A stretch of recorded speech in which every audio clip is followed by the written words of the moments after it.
तो दोस्तों, इतना धीरे क्यों बात कर रहा हूँ आप लोग भी सोचोगे। सुबह के 3:15 बज रहे हैं अभी। आपका अपना पसंदीदार नोटी चाचू।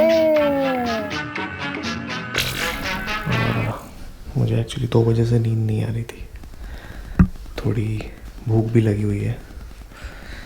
सो welcome back to this new blog and welcome back to नोटी चाचू। भूख लगी है, कुछ खाने का पहले इंतज़ाम करते हैं।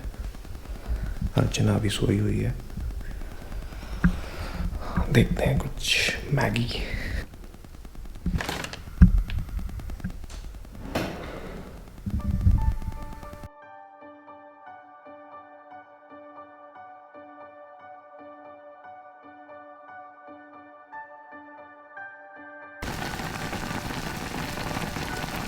वैसे आज मंडे है, मतलब मंडे की सुबह शुरू हो चुकी है। वैसे ही लॉकडाउन पीरियड में हम लोग थोड़ा जल्दी सो जाते हैं, 10 बजे के करीब। फिर मुझे 1:30-1:45 से नींद नहीं आ रही थी।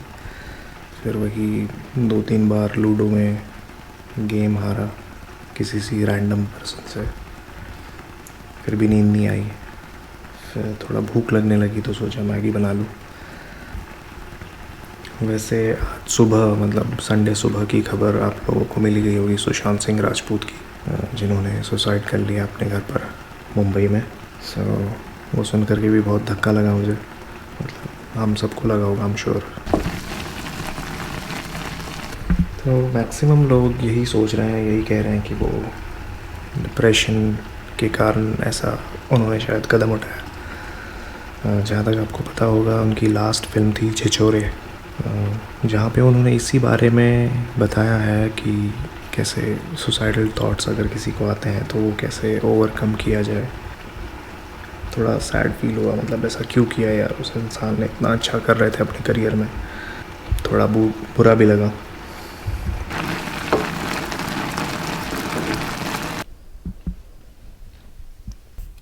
वैसे ये बहुत वियर्ड है, मैंने आज तक कभी ऐसा किया नहीं, मतलब बहुत रेयरली। मुझे याद भी नहीं लास्ट टाइम मैंने ऐसा कब किया था कि मैंने रात को उठ के मैगी खाई। मैगी खाता हूँ, पहले थोड़ी भूख लगी थी जो।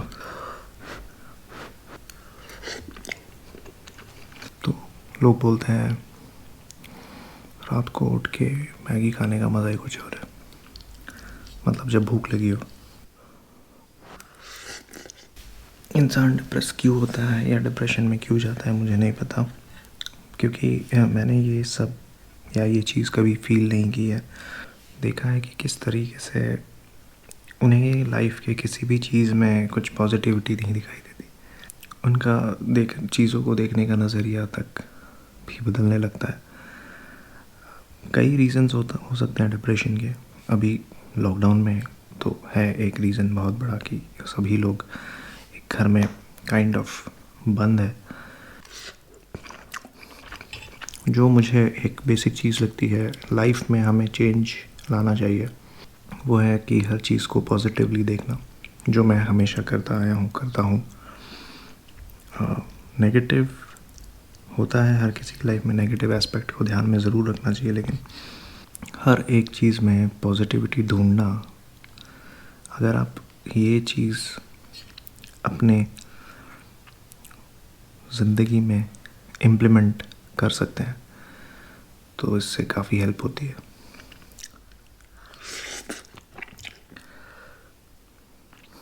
काफ़ी वियर्ड लग रहा है, 3:45 बजने वाले हैं, सुबह ऑलमोस्ट हो गई है और कल ऑफिस भी है, मतलब ऑफिस का काम भले ही घर से है बट काम तो है।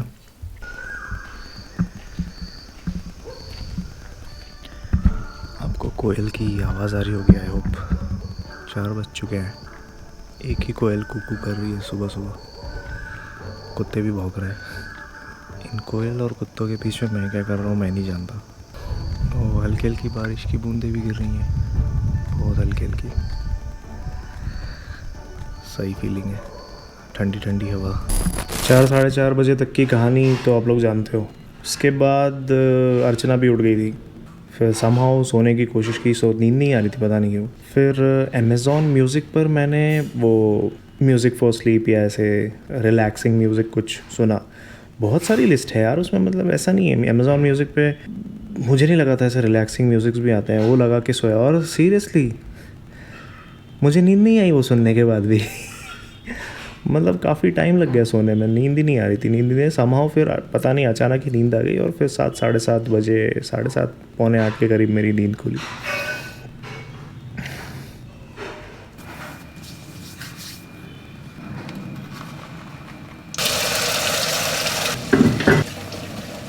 हम लोग रोज़ सुबह बाहर निकलते हैं, काम पे जाते हैं, 10-20 लोगों से बातचीत होती है, कोई ट्रैवल करते हैं।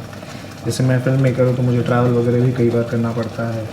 क्लाइंट्स के साथ डील करते हैं, ऑफिस में दोस्तों के साथ मिलते हैं। तो ऐसी कई सारी चीज़ें हैं जो हम अपनी डे टू डे लाइफ में करते हैं। और सडनली होता ये है कि कोई देश कुछ एक्सपेरिमेंट कर रहा होता है और उसका एक्सपेरिमेंट बैकफायर कर जाता है, जिसकी वजह से सारी दुनिया लॉकडाउन झेल रही होती है।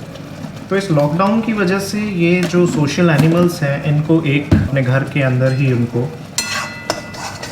कैद होना पड़ गया। ये सब जो चीज़ें मैंने बताई शुरुआत में, वो सब चीज़ें उनकी लाइफ से थोड़ी सी मिस हो गई, इसलिए उनको सोशल एनिमल कहा जाता है। इतने दिनों में लॉकडाउन के पीरियड में कुछ आर्टिकल्स आए थे जिसमें ये पता चला था कि लॉकडाउन पीरियड में डिप्रेशन और एंग्जाइटी के बहुत सारे केसेस बढ़ गए। और एक अच्छी बात हुई, जैसे जैसे लॉकडाउन ईज़ हुआ तो डिप्रेशन और एंग्जाइटी के केसेस भी कम हुए। शुरुआत में जब लॉकडाउन 1.2 शुरू हुआ था, शुरुआत के 10-15 दिन बड़े स्मूथ गए थे। घर बैठ के काम कर रहे थे, काइंड ऑफ ईज़ थोड़ा लग रहा था। बट एक टाइम के बाद थोड़ा इरिटेशन होने लग गया था। मैं खुद मतलब बाहर जाने के लिए इतना मतलब तड़फड़ करता था, बहाने ढूंढता था बाहर जाने के, जो कि सही नहीं था। और घर में बैठे बैठे हम लोग काम तो कर ही ले रहे थे, ऑफिस के सारे काम हो जा रहे थे, लेकिन कहीं ना कहीं वो जो एक चीज़ होती है वो हम लोग मिस कर रहे थे। बट एक टाइम के बाद ऐसा हुआ कि मतलब जब लॉकडाउन बढ़ते गए, एक के बाद 2 आया, फिर 3 आया, फिर 4 आया, 5 आया, उसकी वजह से कहीं ना कहीं मेरा तो एक रूटीन बन गया है। मैं रोज़ सुबह 6 साढ़े 6 तक उठ जाता हूँ, जल्दी सो जाता हूँ 10 साढ़े 10 तक। अगर कोई ब्लॉग एडिट, जैसे मेरे ब्लॉग्स भी टाइम टू टाइम एडिट हो जाते थे और टाइम टू टाइम काम हो जाता था, टाइम टू टाइम खाना हो जाता था। तो एक काइंड ऑफ मैं और अर्चना एक टाइम टेबल फॉलो कर रहे हैं इस लॉकडाउन में, जो कि हमारे लिए बहुत अच्छा साबित हो। तो टाइम टेबल और एक रूटीन फॉलो करने के बाद सिंपली यू फील मोटिवेटेड। मतलब रोज़ सुबह जल्दी उठने का एक मोटिवेशन होता था। घर के जो डोमेस्टिक हेल्प होती है अर्चना को मेरी तरफ से, वो मैं फटाफट कर लेता था। और ऑटोमेटिकली यू फील पॉजिटिव, क्यों कि आप ऑटोमेटिकली सुबह उठते हो। सुबह जा कर के थोड़ी बहुत मैं एक्सरसाइज तो उतना नहीं कर पा रहा हूँ इस लॉकडाउन में, अर्चना कर रही है योगा एंड छोटा मोटा एक्सरसाइज करती है, तो उससे you feel motivated, you feel fresh. सुबह उठ करके हम लोग बरामदे में घूमते हैं, घूमने के बाद धूप लेते हैं, सुबह सुबह की फ्रेश एयर मिलती है। तो कहीं ना कहीं ये सारी चीज़ें इस लॉकडाउन की जो शुरुआती जो इरिटेशन थी उसको कम करने में या उसको पूरी तरीके से ओवरकम करने में हेल्प हुई है मुझे लॉकडाउन में। और एक चीज़ अच्छी हुई जो मैं आप लोगों को बताना चाहूँगा कि हम लोग ज़्यादा कनेक्टेड हो गए लोगों से, अपने एटलीस्ट क्लोज़ फैमिली मेम्बर्स से काफ़ी ज़्यादा कनेक्ट हो गए। वीडियो कॉल्स करते हैं, उन लोग के साथ कुछ गेम्स खेल लेते हैं जैसे लूडो। दिन में कम से कम 1-2 बार फ़ोन हो जाता है, वीडियो कॉल हो जाता है, बातचीत हो जाती है। नहीं तो पहले ऐसा था कि ऑफिस रहता था, सैटरडे संडेज़ ही मिला करते थे लोगों से कनेक्ट होने के लिए या अपने घर वालों से कनेक्ट होने के लिए। बट अब वो चीज़ ज़्यादा बढ़ गई है जहाँ पे हम लोग फैमिली वालों से ज़्यादा कनेक्टेड रहते हैं। तो दोस्तों 2020 में हमने अपनी फिल्म इंडस्ट्री में कई सारे दिग्गजों को खोया। और कल सुबह की ही बात है जब सुशांत सिंह राजपूत, काफ़ी डिस्टर्बिंग था बाकी इवेंट से सच कहूँ तो, क्योंकि उनके लाइफ को ख़त्म करने का जो रीज़न था वो कहीं ना कहीं मेंटल हेल्थ से जुड़ा हुआ था।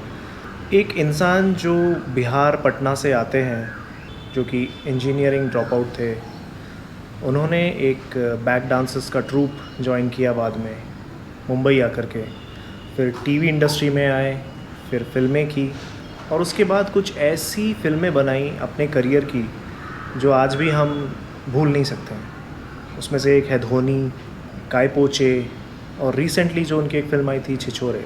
इतना सब कुछ अचीव करने के बाद भी ऐसा क्या हुआ होगा उनके साथ कि उन्होंने इतनी आसानी से अपनी ज़िंदगी को, अपनी लाइफ को ऐसे ख़त्म कर दिया। अगर मैं बात करूँ तो इंडिया में, हमारे देश में मेंटल इलनेस को आज भी उतना सीरियसली नहीं लिया जाता है। मतलब उस चीज़ का या तो मजाक उड़ाया जाता है या उसका सही तरीके से ट्रीटमेंट आज भी नहीं किया जाता। आज भी उस बारे में सही तरीके से कोई बात नहीं करता। अगर कोई बात करते भी हैं तो उसका मजाक उड़ाया जाता है, ये कहकर अरे ये तो पागल है, इसे तो एक साइकाइट्रिस्ट की ज़रूरत है। जी नहीं, इसमें बहुत फ़र्क है। साइकोलॉजिस्ट और साइकाइट्रिस्ट ये दो अलग अलग चीज़ें होती हैं और किस वक्त किस चीज़ की ज़रूरत है ये भी जानना बहुत ज़रूरी है। वही अगर मैं बात करूँ तो वेस्टर्न कंट्रीज़ में मेंटल हेल्थ अवेयरनेस वीक मनाए जाते हैं, डेज़ मनाए जाते हैं। वहाँ पर इस बारे में खुलेआम चर्चा की जाती है क्योंकि वहाँ पर ऐसे कई केसेस देखे जाते हैं जिनकी वजह से, चाहे वो बच्चे हो, चाहे वो मिडिल एज्ड लोग हों या फिर बूढ़े लोग हों, इस इलनेस की वजह से वो कई तरह के ऐसे क्राइम्स कर बैठते हैं जो कि एक सीरियस प्रॉब्लम है। इसलिए वहाँ पर शायद इतना सीरियसली इस चीज़ को देखा भी जाता है। एक मेंटल इलनेस से जो इंसान ग्रसित होता है वो अपनी लाइफ की कीमत को समझ नहीं पाता। वो या तो सब्सटेंस अब्यूज़ करके या अल्कोहल का सहारा लेके या ना जाने क्या करके अपनी लाइफ को ख़त्म करने की कोशिश करता है या फिर किसी और को हानि पहुंचाने तक की भी कोशिश कर सकते हैं। ये फैक्ट्स हैं। इसीलिए वेस्टर्न कंट्रीज़ में इसे काफ़ी सीरियसली देखा जाता है। पर वही अगर आप इंडिया में देखो तो इस चीज़ को उतना सीरियसली नहीं लिया जाता। मैंने खुद बचपन में अपने घर पर इस चीज़ को फेस किया है और कहीं ना कहीं अगर मेंटल हेल्थ को ट्रीट करने का तरीका बदल जाए तो वो एक अलग डायरेक्शन ही ले लेता है। क्या ऐसा रीज़न है कि डिप्रेशन बढ़ता है?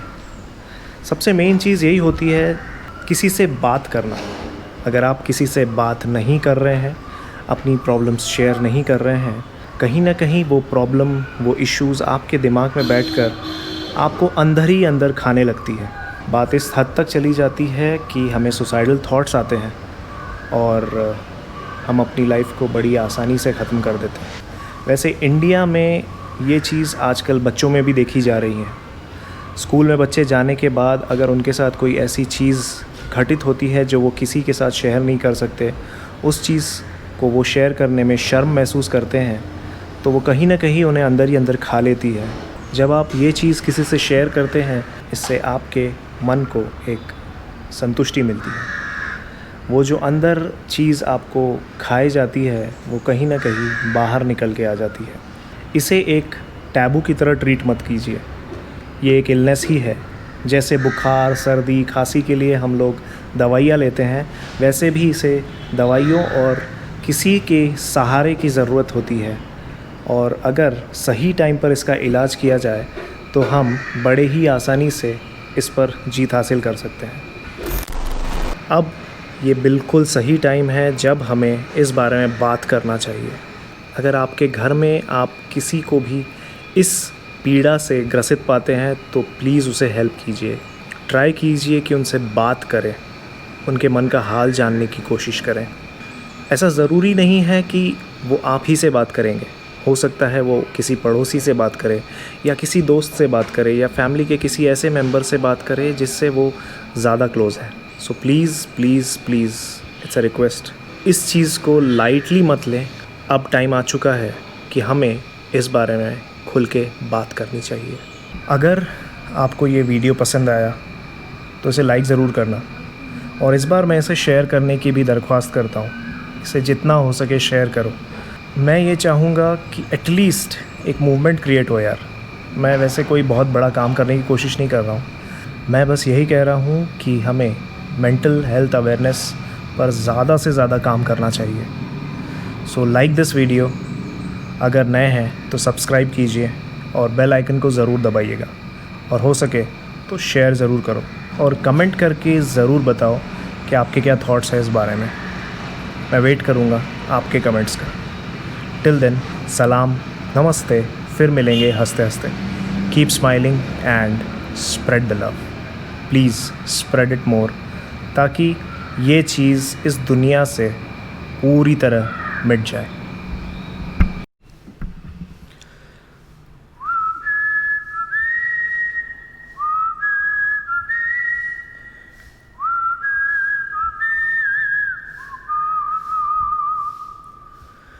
चार कदम, बस चार कदम, चल दो ना साथ मेरे, बिन कुछ कहे बिन कुछ सुने, हाथों में हाथ लिए। चार कदम, बस चार कदम, चल दो ना साथ मेरे।